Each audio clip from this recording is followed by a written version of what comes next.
साथियों नमस्कार, कैसे हैं आप सब लोग? मज़ामा केम छो, कैसा आहेस? साथियों, प्रिवेंशन ऑफ करप्शन एक्ट पर मैं एक इम्पॉर्टेंट जजमेंट डिस्कस करने वाला हूं। एक ऐसा फ़ैसला जो BNSS और प्रीवियसली CRPC के तहत महत्वपूर्ण था, बट उस पर जो इंटरप्रिटेशन अब आया है माननीय सुप्रीम कोर्ट का, उसके तहत जो अक्यूज़ के राइट्स थे बेल को लेकर, वो ना केवल मजबूत हुए हैं, अभी तो कोर्ट ने यह भी स्पष्ट किया है कि अगर अक्यूज़ को बेल दे दी जाती है तो उसे किसी भी रूप में, जर्नल वे में, इन एंग्जाइटी वे, उसे सुने बगैर, मैकेनिकल वे में, विदाउट एनी रीजनिंग ऑर्डर भी कैंसिल ना किया जाए। और बेल देने के बाद तो उनके ऑर्डर्स को तो स्टे नहीं किया जाना चाहिए, क्योंकि ऐसा करना अपने आप में ही आर्टिकल 21 संविधान की मूलभूत भावना के साथ खिलवाड़ होगा। तो क्या मामला था, क्या क्या पॉइंट्स कोर्ट ने ऑब्जर्व किए, इन सबको हम नोट डाउन करते हुए चलेंगे आज की लर्निंग क्लास में। जजमेंट जो है वो है परविंदर सिंह बनाम ED के नाम से। SLP नंबर है 8007-8010/24 और जजमेंट है जुलाई 2024 का। इस मामले में एक पिटिशन जो है दाखिल होती है सुप्रीम कोर्ट में, और सुप्रीम कोर्ट से कहा जाता है कि जो बेल का ऑर्डर था उसको हाई कोर्ट ने स्टे कर दिया, और हमको ये एडवाइस किया कि आप ट्रायल कोर्ट में जाइए और वापस से इंटरिम बेल के लिए जो है अप्लाई कीजिए। जब मुझे बेल मिल गई है तो मैं इंटरिम बेल के लिए क्यों अप्लाई करूं? और जब तक मेरा बेल निरस्त नहीं हुआ है तब तक बेल के ऑर्डर को स्टे करना और वापस से मुझे जेल में रखना मेरी लिबर्टी को कर्टेल करने की स्थिति है, जो कि आर्टिकल 21 संविधान का घोर उल्लंघन है। साथियों, इस केस में कोर्ट ने एट द इंसेप्शन ये बात कही कि सेक्शन 439 CRPC इक्विवेलेंट है, मीन्स उसके समकक्ष है। साथियों, इंसेप्शन पे कोर्ट ने कहा कि section 439 of CRPC is equal to section 483 of BNSS। BNSS म्हणजे भारतीय नागरिक सुरक्षा संहिता, और सेक्शन 483 सब क्लॉज 3 BNSS का पावर देता है कोर्ट को टू कैंसिल द बेल, और ये पावर इक्वल है to section 439 sub clause 2 of CRPC, जिसको हम कॉरस्पॉन्डिंग सेक्शन भी कह सकते हैं। इस मामले में दिसंबर 2020 में मामला दर्ज हुआ by CBI against 2 big companies and the concern individual, जो कि पब्लिक सर्वेंट थे, और मामला सेक्शन 420, 467, 468, 471 IPC और सेक्शन 13(1)D PCED के तहत जो है दर्ज हुआ। आरोप यह था कि कॉल्यूजन है पब्लिक सर्वेंट्स में और प्राइवेट पर्सनस में, जिसके तहत लोन अकाउंट्स में जो है बड़ी हेराफेरी की गई है। लगातार जो है पूछताछ चली। इन द मीन वाइल 23 फरवरी 2021 को ये मामला टेकअप कर लिया ED ने, और ED ने इस मामले में ECIR मंजे इन्फोर्समेंट केस इन्फॉर्मेशन रिपोर्ट जो है दर्ज करी, और सेक्शन 4 PMLA एक्ट के तहत जो है जांच शुरू हुई। पहला परिवाद पेश होता है जिसमें कोई नाम जो है अक्यूज़ का नहीं है। अक्यूज़ जो है बेल के लिए अप्लाई करता है और अल्टीमेटली उसकी बेल 10 मार्च 23 को जो है वो खारिज हो जाती है। बाद में एक सप्लीमेंट्री कंप्लेंट जो है फाइल होती है, और 17 मार्च 2023 को ये मालूम पड़ता है आरोपी को कि उसका नाम जो है अब उस सेकंड कंप्लेंट में या एडिशनल कंप्लेंट में जो है लिख दिया गया है। उसके बाद वो बेल के लिए अप्लाई करता है, it is rejected. In the mean while 29/4/23 को वो 2 बेल मूव करता है। पहले तो है statutory bell 167 sub clause 2 CRPC के हिसाब से, और दूसरी है सेक्शन 439 सब क्लॉज 1 CRPC के हिसाब से। तो जो पहली अर्जी थी वो तो कोर्ट ने खारिज कर दी, पर 17/6/23 को कोर्ट ने जो है रेगुलर बेल ग्रांट कर दी, इस कंडीशन पर कि सेक्शन 45 PMLA एक्ट की जो ट्विंस कंडीशन है उसको अक्यूज़ जो है सेटिस्फाई कर रहा है, जिसका अपोज किया CBI ने, पर सफलता नहीं मिली। CBI इमीडिएटली जो है रश हुई हाई कोर्ट में, तो हाई कोर्ट ने जो बेल का ऑर्डर था उसको स्टे कर दिया by passing the interim order. उसके बाद लगातार हेयरिंग चलती रही, और ऐसे करते करते काफ़ी लंबा टाइम जो है बीत गया।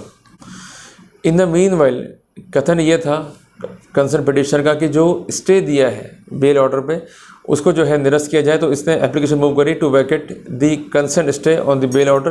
पर उसको सुझाव भी दिया गया कि आप जो है इंटरिम बेल के लिए अप्लाई कीजिए। ये जो है सुप्रीम कोर्ट पहुंचता है, और supreme court interim order pass करते हुए जो कंसर्न ऑर्डर था स्टे का उसको स्टे कर देती है, और जिस कारण अक्यूज जो है वो जमानत पर रिहा हो जाता है। अब साथियों, यहाँ पर जो कंसर्न अक्यूज है उसने कुछ पॉइंट रखे हैं बिफोर द कोर्ट। उनका कहना यह है कि कैंसिलेशन ऑफ बेल जो है ये एक एक्सेप्शन है। Bail once granted should not be cancelled और stayed in the routine manner.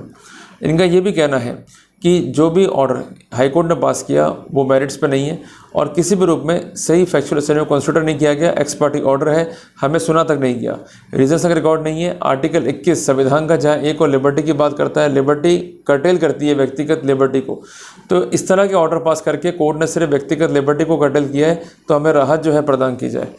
यहाँ पर सीबीआई कहना यह है या ईडी का कहना यह है कि ऐसा पहली बार नहीं हुआ है, ऐसे कई मामले हैं जहाँ पर कोर्ट ने खुद ये लिखा है कि अगर बेल का ऑर्डर अनजस्टिफाइड है, इलीगल है, परवर्स है, तो वहाँ पर बेल को निरस्त कर देना चाहिए। और खासकर जो मामले गंभीर हैं, देश की इकोनॉमी को अफेक्ट कर रहे हैं, वहाँ पर जमानत के लाभ जो है अक्यूज को नहीं मिलने चाहिए। दिसंबर में उन्होंने कोर्ट का ध्यान गुलाब राव बनाम state of Maharashtra, Narendra versus CBI, Puran versus Ramvilas के जजमेंट की ओर दिलाया।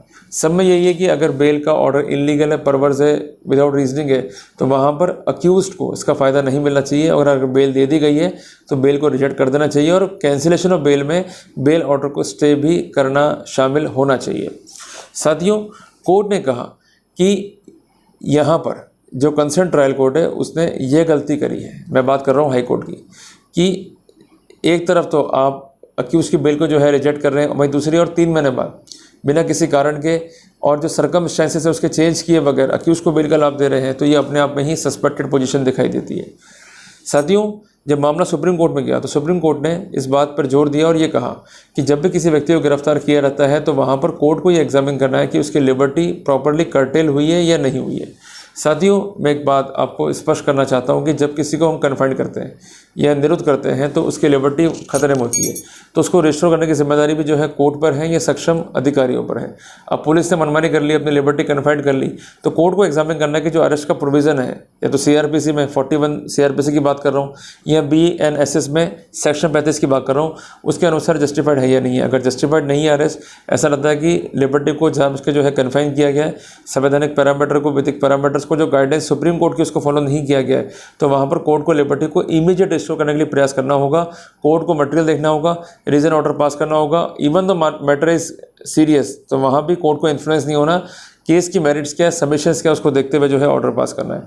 दूसरी बात ये कि कोर्ट जो बेल दे रहा है वो बेल में अगर कोर्ट चाहे तो रीजनेबल कंडीशंस इंपोज कर सकता है, पर अगर कोर्ट के बेल को जो है कैंसिल कर रहा है, मैं बात कर रहा हूँ बड़ी कोर्ट की, तो वहाँ पर कोर्ट को ये भी एग्जामिन करना है कि जो ऑर्डर है वो परवश तो नहीं है, इलीगल तो नहीं है, और इलीगल कैसे है, इसका मटेरियल क्या है, इसके इंस्टेंस क्या है, उनको भी जो है नरेट करना है। और इसके अलावा कोर्ट को ये विशेष ध्यान रखना है कि किसी भी अक्यूज़ की लिबर्टी को रूटीन मैनर में जो है कर्टेल नहीं किया जाए।